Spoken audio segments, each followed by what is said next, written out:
څه مشکل لرئ؟ منګه داسې مشکل لرو چې نه بستره شته دی نه کمبل شته دی او 80,000 روپۍ قرضدار یم. کور مو په کرایه دی او د کوره د ډاره نه شم وتی. کرایه هغه د قرضدار سبۍ م راسي بېګۍ م راسي او الله پاک پروردګار د په موږ باندې مهربانه شي او تاسې ته د خدای لوی ورځ دیر که پوه شئ که نه موږ غم وخورئ او موږ سره کومک وکړئ. پاره د خدای کومک ورسره وکړئ او موږ ډېر بې علاجه خلک یو. کور مو سوی دی د دی په وخت باندې ولاکه هېڅ لرو او واړه ماشومان ورته پاتې دي یتیمان. زه خو سپین ږیری یم بوډا سړی یم پوه شئ که نه هېڅ هغه مو نه کېږي پوه شئ. په ما باندې څوک نه مزدوري کوي نه کار کولی شم نه روزګار کولی شم. ما ته خو د دې ژوند نه مرګ ښه دی پوه شئ که نه.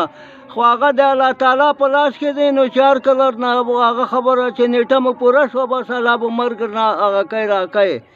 او زه خو دې ژوند کې ډېر تنګ یم ډېر سرګردانه یم ډېر ضعیفه یم او هېڅ نه لرم په کور کې پوه شئ که نه. بستره نه لرم کمبل نه لرم هېڅ نه لرم.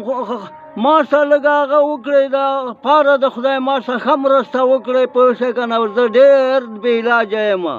تاسو بابا دا خوراکي سامان څنګه کوئ؟ خوراکي سامان بس داسې دی که نه چې دا نن 5مه ورځ ده چې وریجې پخو او ماشومانو ته یې ورکوو او ماشومان ټول په درسو باندې روان دي پوه شئ که نه.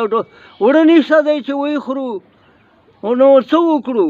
سوال کولی نه شم په سوال شرمېږم او نور چې کوم دی د خدای هیله ده او تاسې د مشرانو هیله ده پوه شئ که نه.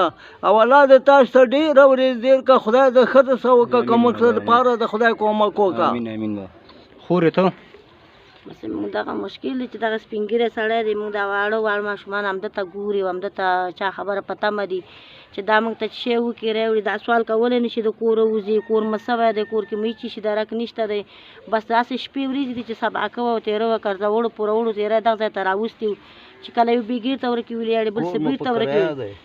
د کرایه په کور کې پراته یو کله یوه کڼواله آباد او کله بله اوس هم په دغه کور کې پراته یو. نه دروازه لري نه ښه لري نه بدبې دي بېدی ده موږ پکې پراته یو. دې کې موږ ژوند او زندګي ده.